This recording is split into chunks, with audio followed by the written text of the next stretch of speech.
हमारे किले के ठीक सामने ये जो बड़ा पहाड़ है, इसके कारण हमारे किले की सुंदरता नष्ट होती है।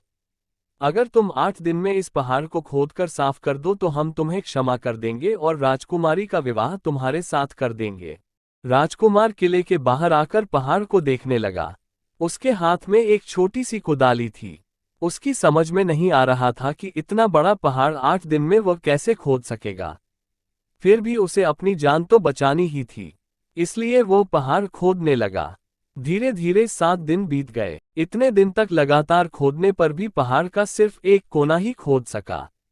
वो दुखी होकर बैठ गया। उसे अब अपने पर बहुत अधिक क्रोध आ रहा था।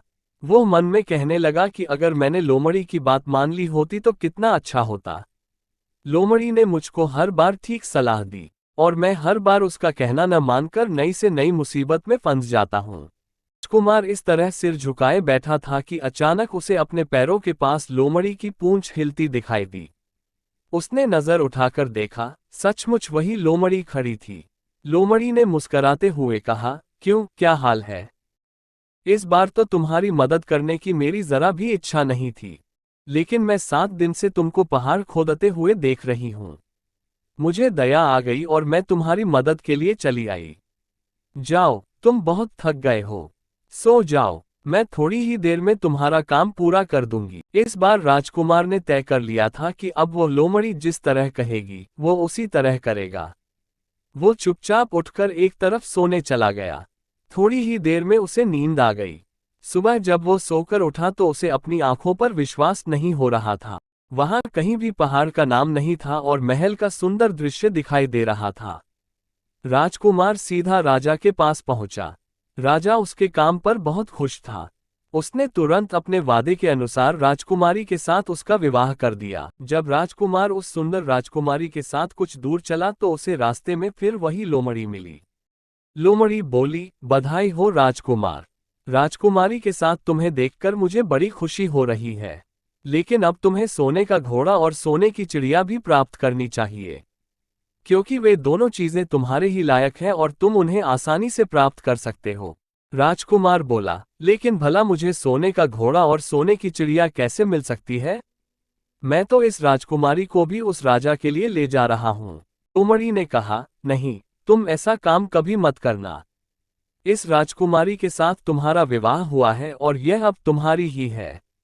अगर तुम मेरे कहने के अनुसार काम करो तो तुम्हें सोने का घोड़ा और सोने की चिड़िया भी मिल सकती है। तुम पहले इस राजकुमारी को लेकर सोने के घोड़े वाले राजा के पास जाओ।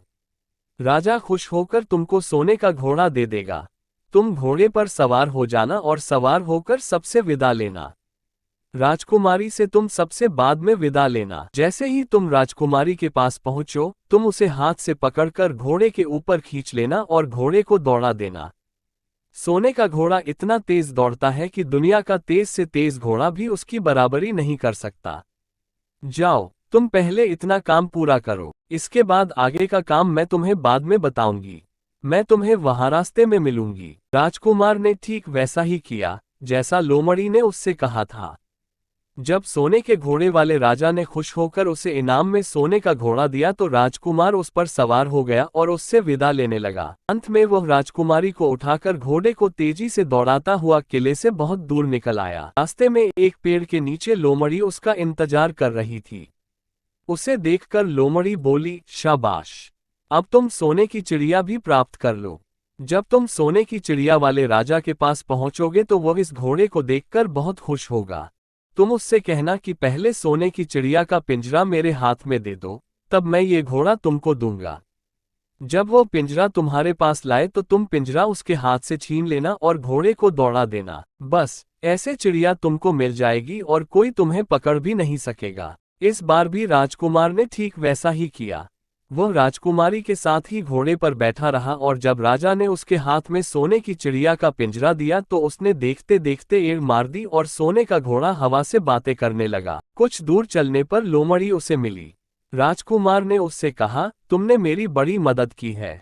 तुम्हारी वजह से मुझे न सिर्फ सोने की चिड़िया मिली, बल्कि सोने का घोड़ा और इतनी सुंदर राजकुमारी भी मिल गई।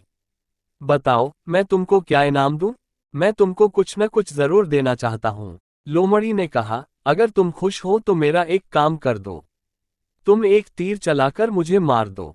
इस समय तुम यही सबसे बड़ा काम मेरे लिए कर सकते हो। राजकुमार ने कहा, भला ये कैसे हो सकता है? तुमने मेरी इतनी मदद की और मैं बदले में तुम्हें मार दूं? मुझसे यह नहीं होगा। ये सुनकर लोमड़ी बड़ी दुखी हुई और बोली, अगर तुम मेरा ये काम नहीं कर सकते तो फिर ठीक है, जाओ। लेकिन मैं तुम्हारी भलाई के लिए ही कह रही हूं कि तुम दो बातें जरूर याद रखना। एक तो तुम किसी कुएं की दीवार पर मत बैठना, और दूसरे तुम ऐसे लोगों के लिए धन मत खर्च करना जिन्हें फांसी मिलने वाली हो। लेकिन लोमड़ी ने उसकी बात का कोई जवाब नहीं दिया और अलविदा कहकर वहां से चली गई। राजकुमार सोने का घोड़ा दौड़ता हुआ आगे बढ़ा। राजकुमारी उसके साथ ही बैठी हुई थी और सोने की चिड़िया का पिंजरा उसके हाथ में था। कुछ ही देर में राजकुमार उस छोटे गांव में जा पहुंचा जिसमें वे दोनों सरायें थीं। गांव के लोग और खास तौर से बच्चे उसको देखने के लिए बाहर निकल आए। सोने के घोड़े पर इतने सुंदर राजकुमार के साथ बैठी एक राजकुमारी को देखकर सभी लोग चकित थे। इतने में राजकुमार ने देखा कि गांव के बगीचे में एक जगह बहुत से लोग जमा हैं और कुछ शोर हो रहा है। राजकुमार के पूछने पर लोगों ने बताया कि वहां दो आदमियों को फांसी देने की तैयारी हो रही है। राजकुमार उधर ही चल पड़ा। वहां पहुंचने पर उसने पहचान लिया कि जिन आदमियों को फांसी दी जाने वाली थी वे और कोई नहीं बल्कि उसके ही भाई थे। वे लोग तब से उसी सजी सजाई सराय में रह रहे थे और तरह तरह के बुरे काम करते थे। वे जुआ भी खेलते थे और जुए में बहुत सा धन हार चुके थे। उन्होंने लोगों से बहुत सा रुपया भी उधार लिया था। इन्हीं सब बातों से चिढ़कर अब गांव वाले उन्हें फांसी पर चढ़ाने जा रहे थे। कुमार भला ये कैसे होने देता? उसने लोगों से कहा कि मुझसे रुपया ले लो और इन लोगों को छोड़ दो। उसके बहुत कहने सुनने पर लोग राजी हो गए और उन्होंने उन दोनों आदमियों को रिहा कर दिया। राजकुमार अपने भाइयों को छुड़ाकर आगे चला। कुछ दूर चलने पर जंगल में उन्हें एक कुआं दिखाई दिया। इस पर राजकुमार के कुछ देर कुएं के पास आराम करते हैं। वहां ठंडा पानी पीने के बाद हम लोग आगे चलेंगे। राजकुमार राजी हो गया। अब तक वो ये भी भूल चुका था कि लोमड़ी ने विदा होते समय उससे क्या कहा था। वह घोड़े से उतरकर कुएं की दीवार पर बैठ गया और आराम करने लगा। उसके दोनों भाइयों ने मौका देखकर उसे कुएं में धकेल दिया। इसके बाद उन्होंने घोड़े पर राजकुमारी को डाला और सोने की चिड़िया का पिंजरा उठाया और वहां से चलते बने। कुछ ही देर में वे लोग अपने राज्य में लौट आए। घर लौटकर उन्होंने राजा से कहा, हम लोग सोने की चिड़िया को पकड़ लाए हैं। इसी चिड़िया ने हमारे बाग में से सोने के सेब चुराए थे। इसके साथ ही हम एक ये सोने का घोड़ा और राजकुमारी भी लाए हैं। राजा बहुत खुश हुआ। सारे राज्य के लोग खुशियां मनाने लगे। लेकिन राजकुमारी खुश नहीं थी। वो बराबर रोती रहती थी। उसने खाना पीना छोड़ दिया। यही नहीं, घोड़े ने भी दाना पानी बंद कर दिया और सोने की चिड़िया भी उदास रहने लगी। राजा ने बहुत कोशिश की लेकिन न तो वह राजकुमारी खुश हुई और न सोने के घोड़े और सोने की चिड़िया ने दाना खाना शुरू किया। उधर छोटा राजकुमार कुएं में गिर गया था लेकिन वह मरा नहीं। कुआं बहुत गहरा था लेकिन उसमें पानी बहुत थोड़ा था। वह कुएं में बैठा बैठा अपने भाग्य को कोसता रहा। अब उसे फिर उसी लोमड़ी की याद आई और वो पछताने लगा कि अगर मैंने उसका कहना मान लिया तो मैं मुसीबत में न फंसता। राजकुमार ने जैसे ही लोमड़ी को याद किया, लोमड़ी न मालूम कैसे कुएं के मुंह पर आ पहुंची और बोली, देखो राजकुमार, मैंने पहले ही तुम्हें समझाया था कि किसी कुएं की दीवार पर मत बैठना और ऐसे आदमियों की मदद मत करना जिन्हें फांसी दी जाने वाली हो, लेकिन तुम नहीं माने। खैर चलो, अब आखिरी बार मैं फिर तुम्हारी मदद किए देती हूँ। लो मेरी पूंछ पकड़कर कुएं से बाहर निकल जाओ। ये कहकर लोमड़ी ने अपनी पूंछ कुएं में लटका दी। देखते देखते पूंछ इतनी लंबी हो गई कि कुएं के पेंदे में पड़े राजकुमार के पास तक जा पहुंची। राजकुमार उसे पकड़कर कुएं से बाहर निकल आया। लोमड़ी ने उससे कहा, जाओ अब तुम अपने घर जाओ, लेकिन जरा होशियार रहना, तुम्हारे भाई तुम्हारी जान के दुश्मन हैं। वे लोग जरूर तुमको ढूंढ रहे होंगे। राजकुमार घर की ओर चल पड़ा। अपने राज में पहुंचने पर उसे एक भिखारी मिला।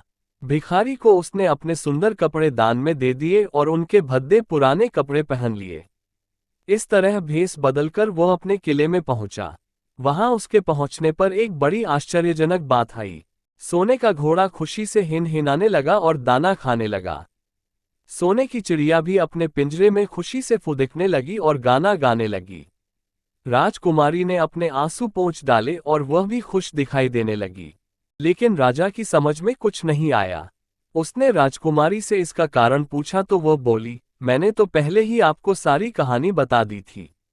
आपके बड़े और मंझले राजकुमार ने छोटे राजकुमार के साथ धोखा किया है। उन्होंने आपको भी धोखा दिया है। लेकिन अब आपका छोटा राजकुमार यहाँ पर आ पहुंचा है, इसीलिए मुझे बहुत खुशी हो रही है। उसी के साथ मेरी शादी हुई है और मैं उसके साथ ही सुखी रह सकती हूँ। फिर उसने मैले कुचले कपड़े पहने एक आदमी की ओर इशारा करते हुए कहा, वह रहा आपका छोटा राजकुमार। राजा ने भी अपने छोटे लड़के को पहचान लिया। अब राजा ने अपने छोटे बेटे के बारे में अपने विचार बदल दिए। अब वह उसको बहुत समझदार और बहादुर मानने लगा और उससे बहुत अधिक प्यार करने लगा। उसने उसको राजगद्दी पर बिठाने का निश्चय किया। बड़े और मंझले राजकुमार ने अपने छोटे भाई को ही धोखा नहीं दिया था बल्कि राजा को भी धोखा दिया था। इससे राजा उनसे बहुत नाराज था। उसने उन दोनों को अपने राज्य से निकलवा दिया। इसके बाद बड़ी धूमधाम के साथ राजकुमारी के साथ राजकुमार का विवाह हुआ और दोनों सुख से रहने लगे। लेकिन राजकुमार उस लोमड़ी को नहीं भूला था जिसने उसकी सहायता की थी। एक दिन समय निकालकर वो जंगल में उस लोमड़ी की खोज में निकला। बहुत ढूंढने के बाद एक पेड़ के खोखले भाग में उसने उस लोमड़ी को चुपचाप बैठे हुए देखा। लोमड़ी बहुत उदास थी और पहले से बहुत ज्यादा दुबली भी हो गई थी। राजकुमार को देखते ही लोमड़ी ने उसे पहचान लिया और कहा, आह, कहो राजकुमार, आज इधर कैसे भूल पड़े। राजकुमार ने कहा, मैं आज तुम्हें ही ढूंढने के लिए आया हूँ। चलो मेरे बाग में आराम से रहना, वहां तुम्हें किसी तरह की तकलीफ नहीं होगी। यहाँ तो जंगल में तुम्हें खाने पीने की तकलीफ होती होगी और जंगली जानवरों और शिकारियों का डर बना रहता होगा। लोमड़ी ने कहा, नहीं राजकुमार, मैं यहाँ ठीक हूँ और भला अब तुम्हें मेरे दुहक से क्या लेना देना। तुम्हारा काम निकल गया, अब तुम सुख से अपने राज में रहो। राजकुमार बोला, नहीं, तुमने मेरा बड़ा उपकार किया है। मैं तुम्हें इनाम देना चाहता हूँ और अपने साथ ही रखना चाहता हूँ। राजकुमारी भी बहुत खुश होगी, वह भी तुमसे मिलना चाहती है। लोमड़ी बोली, अगर तुम सचमुच मुझे इनाम देना चाहते हो तो मेरा एक काम कर दो। मैंने तुमसे पहले भी कहा था कि तुम तीर चलाकर मुझे मार दो, इसी से मेरा लाभ होगा। असल में एक जादूगर ने मुझ पर जादू कर रखा है। मैं लोमड़ी नहीं हूँ, मुझे उसके जादू के प्रभाव से लोमड़ी के रूप में रहना पड़ रहा है। मैं तो उसी देश का राजकुमार हूँ जहाँ की राजकुमारी से तुम्हारा विवाह हुआ है। असल में वह राजकुमारी मेरी छोटी बहन है। अगर तुम तीर चलाकर मुझे मार दोगे तो इस जादू से मुझे मुक्ति मिल जाएगी और मैं फिर अपने देश लौट सकूंगा। राजकुमार को यह सुनकर बड़ा आश्चर्य हुआ।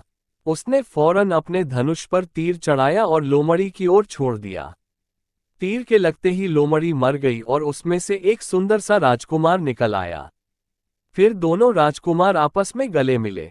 इसके बाद दोनों राजकुमार वापस महल में लौट आए। वहां राजकुमारी अपने भाई से मिलकर बहुत खुश हुई।